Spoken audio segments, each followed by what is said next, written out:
Assalamualaikum good people. Welcome back to Ashraf channel. Guys, hari ni kita nak borak dengan korang tentang a local case. Macam saya cakap lah, kita dok cerita pasal kes barat, kita kes pasal kes luar negara kan. Sebenarnya dekat negara kita pun banyak sebenarnya kes-kes berprofil tinggi ataupun mungkin kes yang tak diketengahkan. Mungkin kita pun tak tengok berita sangat. Kalau keluar berita pun kita tengok macam tu je kan. So kat sini kita nak recap balik kes-kes yang pernah jadi dan mungkin boleh jadikan iktibar kepada kita. Alright guys, jangan lupa tekan like, subscribe juga hit bell notification. Kita layan intro macam biasa. Lepas ni kita cerita pasal kes yang terbaru ni. Let's roll it.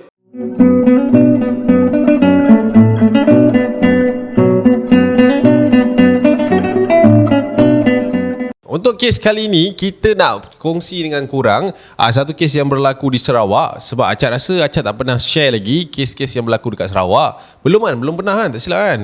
Kita pernah share dekat Sabah and beberapa negeri yang ada dekat Semenanjung lah tapi dekat Sarawak ini the first one lah. Alright, so sebelum kita nak go through jauh macam Acad biasa cerita, kita akan cerita dulu tentang biodata mangsa, biodata suspek, tinggal mana, kerja mana, supaya kita ni tak keliru lah di penghujung cerita. Alright, are you guys ready guys? So ni satu lagi, kes ni sebenarnya kalau korang go through sampai habis sekejap lagi, Acad rasa ini adalah sebuah kes yang boleh dielakkan. Dia kes pembunuhan sebenarnya, tapi pembunuhan yang sepatutnya boleh dielakkan. Tapi tak apalah, dah takdirnya macam tu kan. Alright, so kita nak bawa banyak bual. Kita nak terus cerita pasal kes yang terjadi dekat Sarawak ni.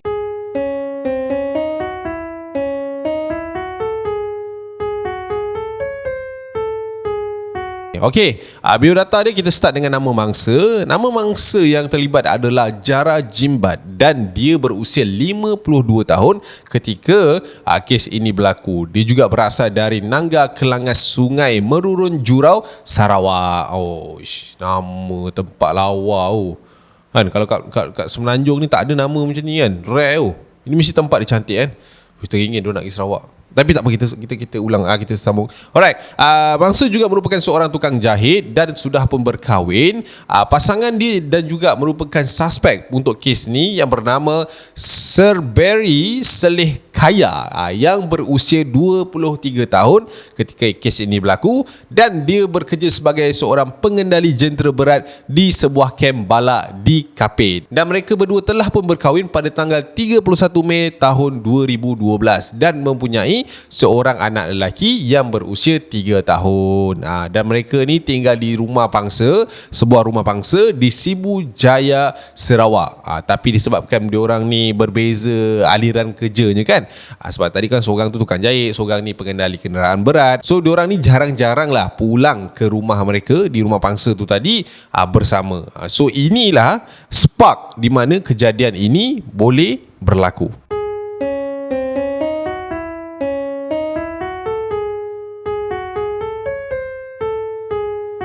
Okay guys, kita tak nak panjang-panjang, kita terus jump into the chronology kejadian. Pada 4 Julai tahun 2014, dikatakan mereka berdua ni telah pun bergaduh di rumah mereka sekitar pukul 12 tengah hari. And menurut jiran tetangga yang berada di situ, diorang ni sebenarnya dah kerap sangat dah bergaduh. Setiap kali diorang ni balik ke rumah tersebut. Macam Acad cakap tadi kan, diorang ni kan kerja satu tempat lain kan. So bila balik rumah je gaduh, sebalik rumah je gaduh.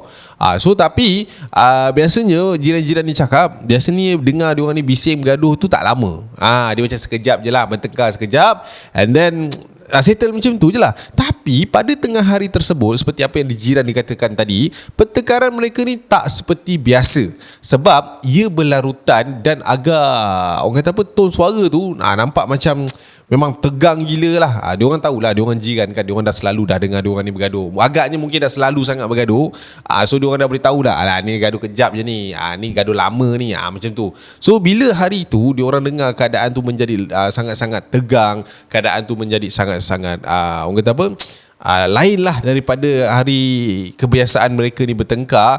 Jiran-jiran ni mula untuk menyiasat apa yang berlaku pada waktu itu dan dah mulai risau lah tentang apa yang diorang cakap ketika diorang bergaduh tu. Mungkin ada benda-benda lah yang dia sebut. And then one of diorang punya jiran ni tak tunggu lama, dia terus melaporkan kejadian tersebut kepada pihak polis. Antaranya juga diorang ni kira macam dah mengganggu ketenteraman awam lah lebih kurang. Alright, so lepas dia dah pada report polis tu semua, 3 orang anggota polis difahamkan telah pun datang ke rumah pangsa tersebut untuk meredakan pergaduhan pasangan tersebut sebelum polis bertiga ni beredar. So maknanya dia datang, janganlah gaduh kan, tahi punya pasal pun mau gaduh, macam cerita Piramli kan. Kata dia nasihat lah, dia kawal emosi apa semua kan, and then keadaan berjaya diredakan. So maknanya settle lah, pihak polis berjaya lah untuk pujuk dua-dua apa semua ni kan. So dalam keadaan reda apa semua tu, tapi ini nak cerita ni, tak sampai 1 jam guys, dikatakan pihak polis menerima lagi satu panggilan dari seorang orang awam yang berada di rumah pangsa tersebut untuk berpatah semula ke kawasan itu. Kenapa jadi macam tu pula kan? Polis dah reda, benda dah settle, dah balik, tapi tiba-tiba dapat call suruh patah balik. Polis pun pelik, polis pun tak buang masa, diorang patah balik ke tempat kejadian. Setiba je mereka di tempat kejadian, polis telah pun mendapati mangsa, iaitu isterinya tu tadi, telah pun terbaring berlumuran darah di koridor kaki 5 tingkat 3 pada jam 1 petang. Kan 12 tadi dia datang, lerai gaduh, pukul 1 dia kena datang balik. Dan hasil daripada siasatan, terdapat beberapa kecederaan yang serius di bahagian leher dan menunjukkan bahawa mangsa telah pun collapse akibat dikelar. Macam itulah. Alright. Ketika itu guys, suami mangsa dikatakan sudah pun meninggalkan tempat kejadian dan pemeriksaan menempati mangsa sudah pun meninggal di tempat kejadian. Mangsa dipercayai sempat keluar dari rumahnya untuk menyelamatkan diri sebelum rebah di situ dan disahkan meninggal dunia.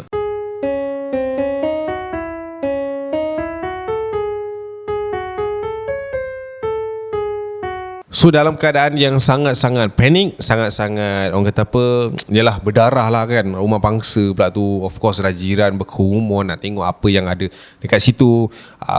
Menurut pihak polis, orang-orang awam dan juga jiran-jiran bagikan kerjasama yang sangat baik dalam siasatan polis lah pada ketika itu. Dan siasatan awal pihak polis mendapati bahawa suspek dipercayai telah pun memijak badan mangsa sebelum bertindak mengelar lehernya dengan menggunakan bilah parang yang berada di rumah mereka.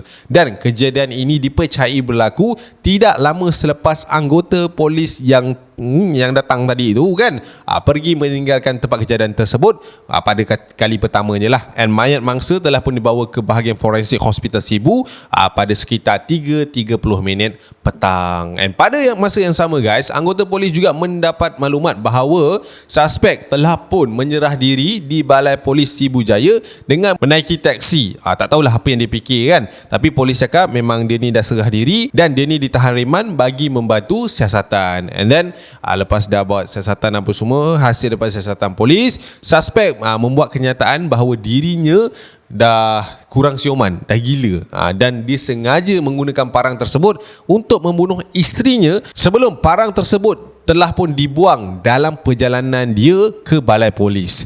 Tak takut ke pakcik taksi tu tak? Kan? Kalau aku jadi pakcik taksi tu mesti aku goyang siut. Orang datang bawa parang kan.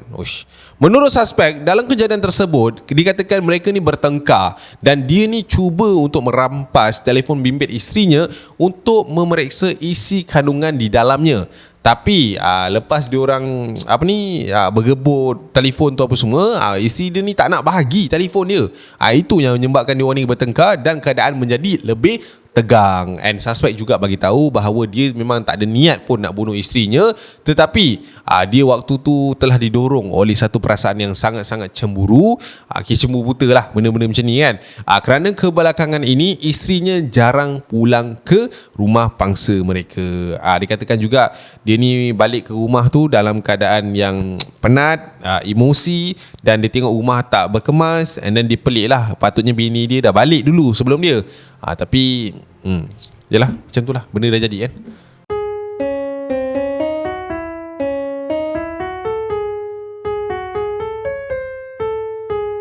So guys, menurut apa yang diberi oleh suspek, keterangan yang diambil oleh polis, mengambil kira dari segi tempat kejadian dan juga bukti dan juga saksi, Pada 17 Oktober tahun 2016, suspek telah pun didakwa dan dijatuhi hukuman mati oleh Hakim Supang Lian di Mahkamah Tinggi Sibu. Suspek juga didapati bersalah menyebabkan kematian mangsa susulan pihak pembelaan gagal menimbulkan keraguan muhasabah terhadap kes pendakwaan. And then lepas dia dah dapat hukuman dia waktu tu, dikatakan dia dipenjarakan juga dan ditahan agak lama sebenarnya. Sampailah suspek ni ada mengemukakan rayuan terhadap dia punya hukuman gantung sampai mati tu.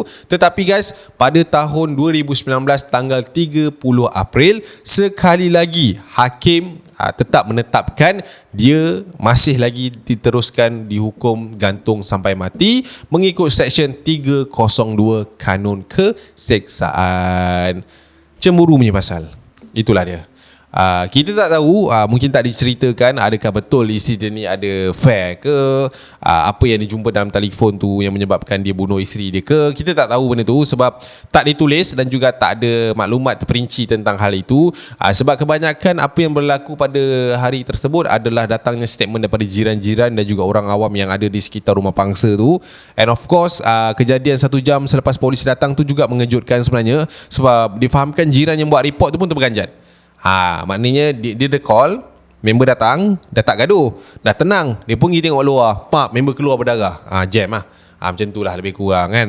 Then dia call lah, function lah juga orang yang call polis ni kan. Sebab benda-benda macam ni, macam kita duduk rumah bangsa, kalau jiran kita tengah bergaduh ke apa, kita kena ambil tahu. Kita sekarang aku tengok culture bukan kata rumah bangsa, rumah teres pun kan. Dulu je lah jiran adalah tegur siapa, sekarang tak ada, kau aku. Benda-benda macam tu tak ngam lah. Alright, so silaturahim tu kena jaga.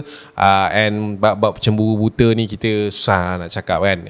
Itu bergantung kepada emosi dan juga pasangan yang handle benda tu lah. Alright guys, so kita jumpa di video akan datang, InsyaAllah. And kita doa yang semuanya baik-baik untuk kita. I see you when I see you guys. Assalamualaikum warahmatullahi wabarakatuh. Bye.